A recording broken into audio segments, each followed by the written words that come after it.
Bien, muchísimas gracias por hacerse presente a esta videoconferencia, muchachos. La sesión pasada fue la sesión 4, que correspondía al tema de listas enlazadas. Quiero aclararles que el objetivo no era aprender a programar listas enlazadas, sino que conocer, o mejor dicho, repasar qué era una lista enlazada, los diferentes tipos de listas y las operaciones que se pueden hacer, porque la programación ya ustedes la vieron cuando vieron algoritmos y estructuras de datos. Ahí se da el tema de listas enlazadas, que se puede hacer con nodos punteros o se puede hacer con arreglos, ¿verdad? Entonces, por eso no volvemos a repetir lo mismo.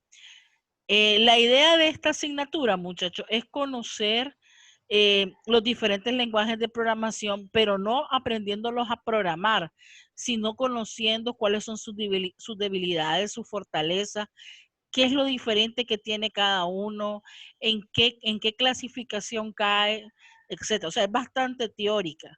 Sí, vamos a conocer un lenguaje, vamos a programar en un lenguaje.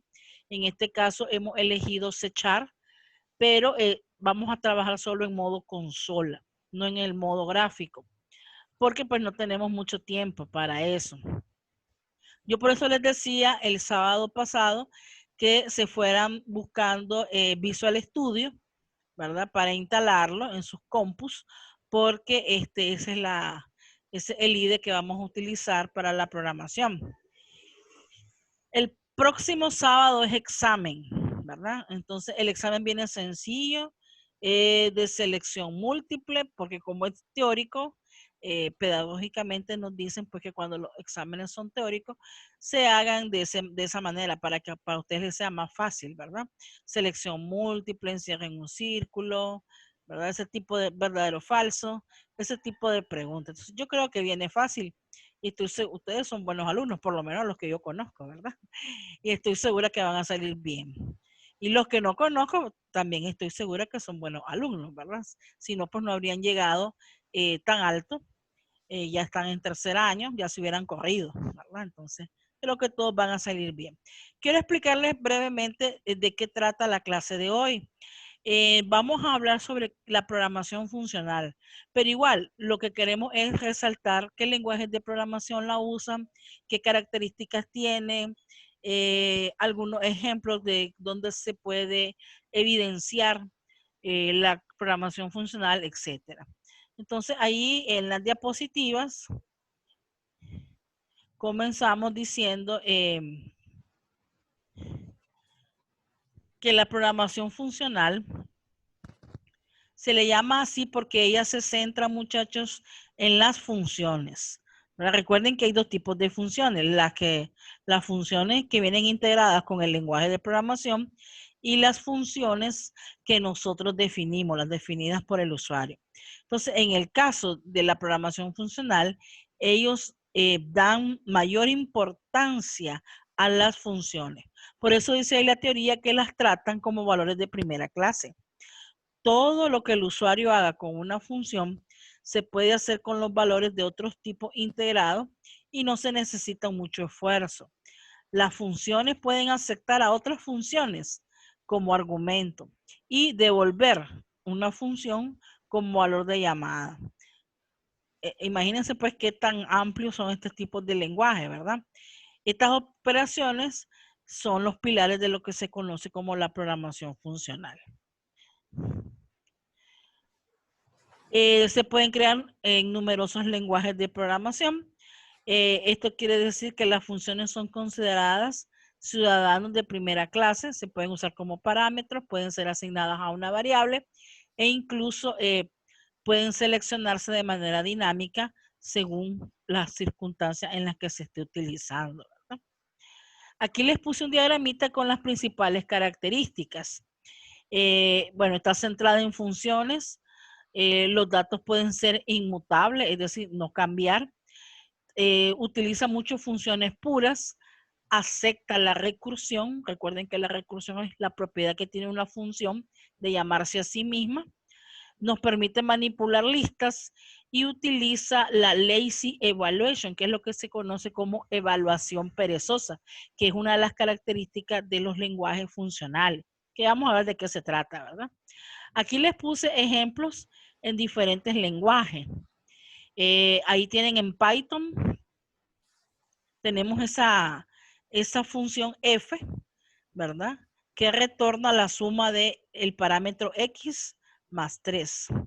Hay otra función que se llama g, y observen si entre los paréntesis mando dos argumentos, fu y x, y me regresa, o mejor dicho, me retorna fu evaluado en x por fu evaluado en x. Eso quiere decir que fu es una función.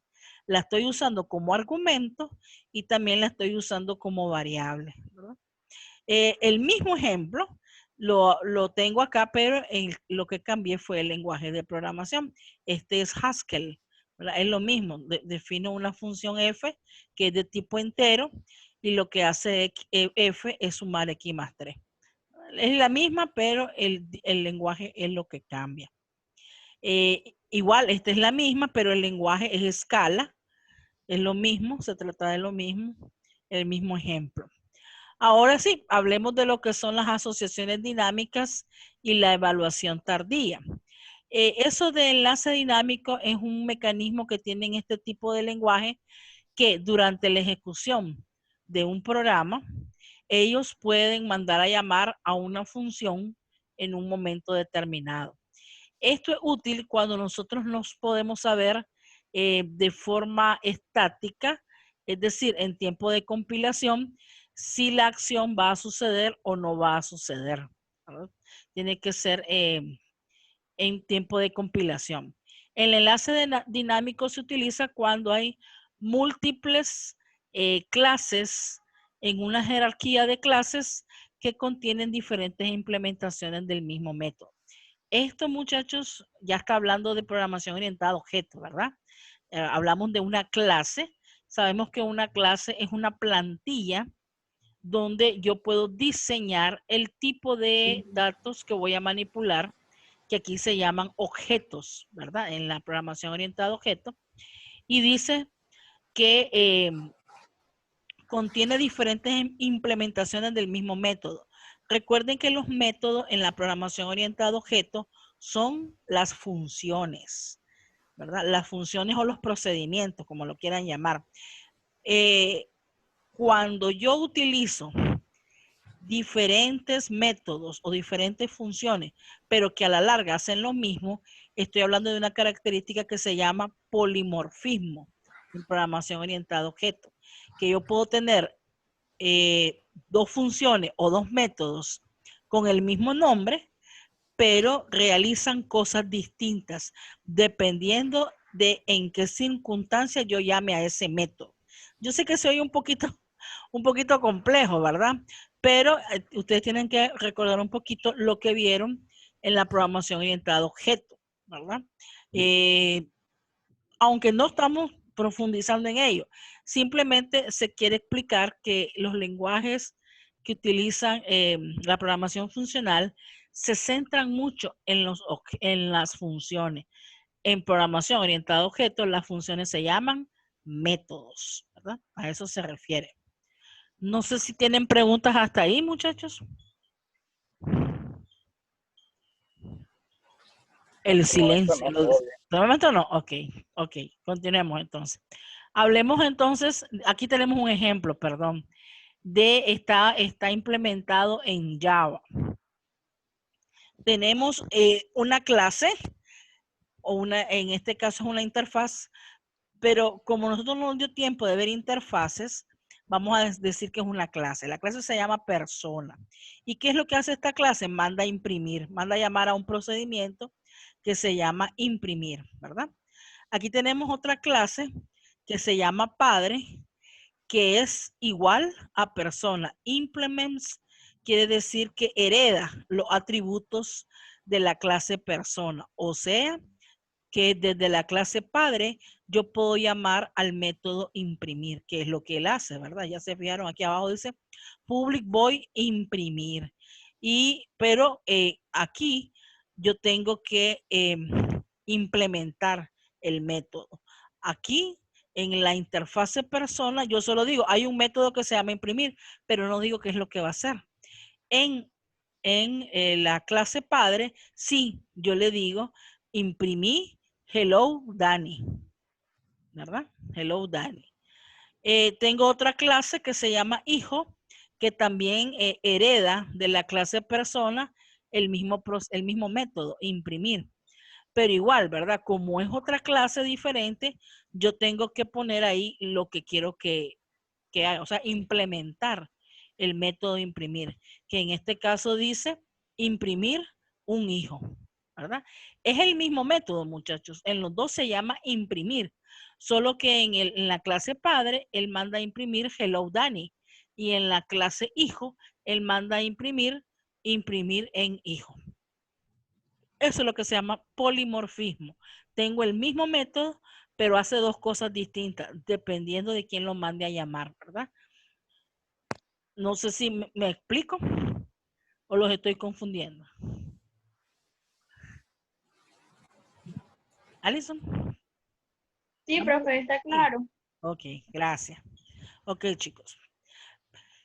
Esa era una de las características. La otra es la evaluación perezosa. Dice, la evaluación perezosa o llamada por necesidad es una estrategia que retrasa el cálculo de una expresión hasta que necesitemos ocupar ese valor. De esa manera evitamos repetir la evaluación en caso de ser necesaria en posteriores ocasiones. Esta compartición del cálculo puede reducir el tiempo de ejecución de ciertas funciones de forma exponencial. ¿Cuáles son los beneficios de utilizar la evaluación perezosa? Incrementamos el rendimiento al evitar cálculos innecesarios y en tratar condiciones de error. La capacidad para construir estructuras de datos es potencialmente infinita y la de definir estructuras de control como abstracciones en lugar de operaciones primitivas. ¿Va? Esos son los tres mayores beneficios de usar la evaluación perezosa. Aunque les diré que en la práctica, muchachos, muy pocos programadores utilizan la evaluación perezosa, ¿verdad? Algunos lenguajes que son representativos de la programación funcional. Bueno, de manera general, ¿verdad? No es que profundice tanto. Tenemos el primero ahí que se llama Lisp, L-I-S-P. Es una familia de lenguajes de programación del tipo multiparadigma, dice. Fue desarrollado originalmente en 1958 por el ingeniero John McCarthy y sus colaboradores del Instituto Tecnológico de Massachusetts. Es el segundo lenguaje de programación de mayor antigüedad que todavía siguen vigentes, muchachos. Los otros dos son COBOL y Fortran.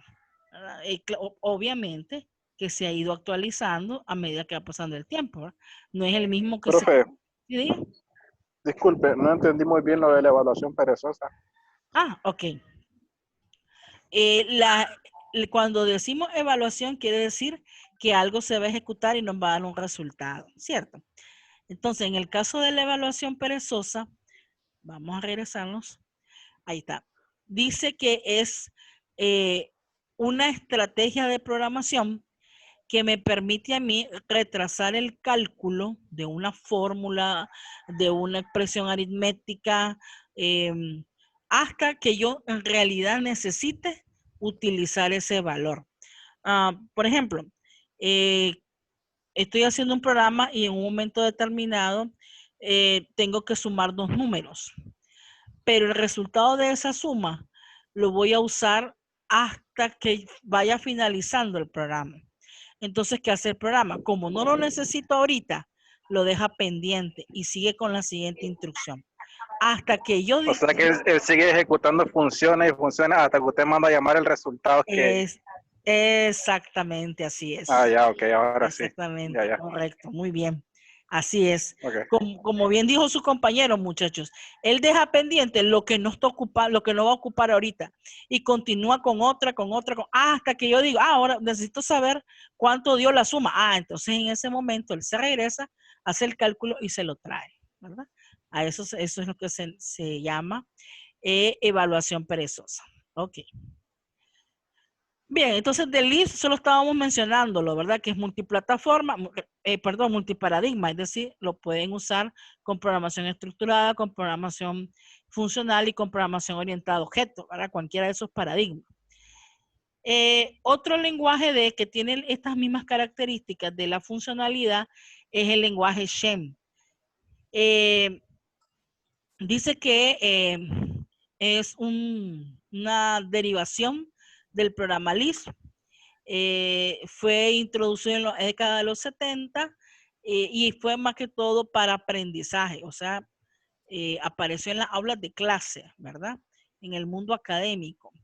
Es minimalista, eso significa que utiliza la menor cantidad de tipos de datos, de variables y de palabras reservadas, lo que significa que su sintaxis es bien pequeña, es bien reducida.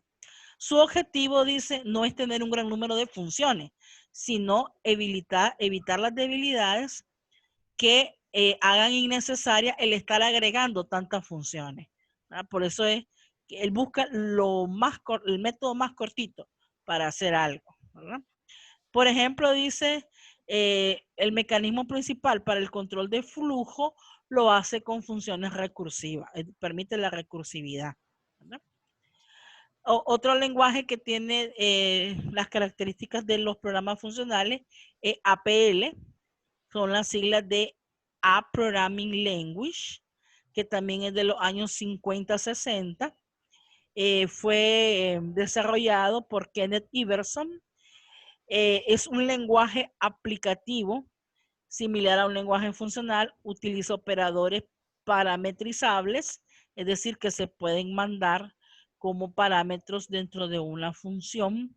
Tiene muy pocos operadores, un conjunto reducido de caracteres especiales que no están presentes en el código ASCII. El conjunto de operaciones se fundamenta en álgebra lineal, por lo que es un lenguaje idóneo para trabajar con vectores y matrices. Es decir, este lenguaje está orientado, muchachos, a resolver problemas matemáticos, APL, ¿verdad? Otro lenguaje característico de los programas funcionales es ML.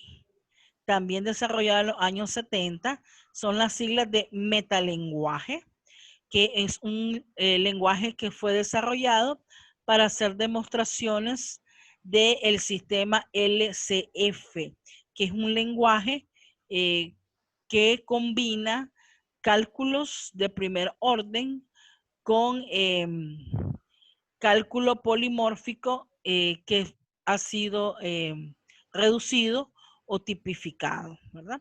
La familia de los lenguajes ML se aplican más que todo en el diseño y en la manipulación de lenguajes de programación. O sea, en compiladores, ¿verdad?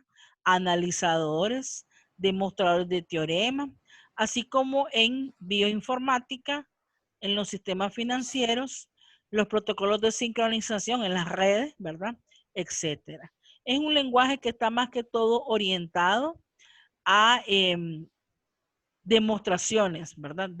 Es demostrativo. Ok. Y eso sería todo para el día de hoy. No sé, recuerden por favor volverlo a leer, vean los videos, muchachos, y dejen de último contestar o hacer las pruebas, ¿verdad?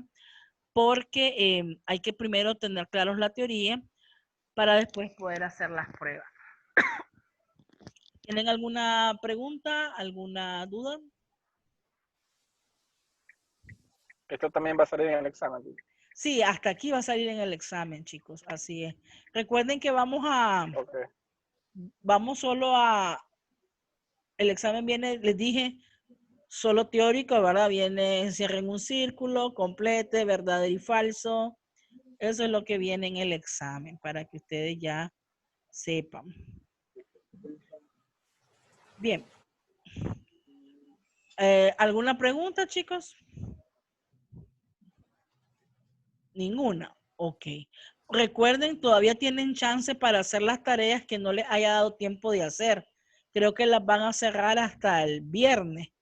Entonces pueden ponerse al día para no perder esos puntos, muchachos. ¿Verdad? Y el sábado, pues, dedicarse a ese examen. Creo que tienen 24 horas para hacer el examen. Si no me equivoco. Sí, así es, profe. Ah, ok. Entonces, para que se pongan las pilas, chicos. Bueno, si no tienen preguntas, pues un placer haber estado con ustedes. Y el próximo sábado no habría videoconferencia, por lo que es el examen, ¿verdad? Sería hasta el siguiente sábado que nos volvemos a conectar. Muchas gracias, jóvenes, y que tengan una buena tarde. Bueno, Gracias, profe, igual, gracias. profe. Igualmente. Bueno. Se cuida. Gracias. Dele, pues, Chao. perfecto. Bye.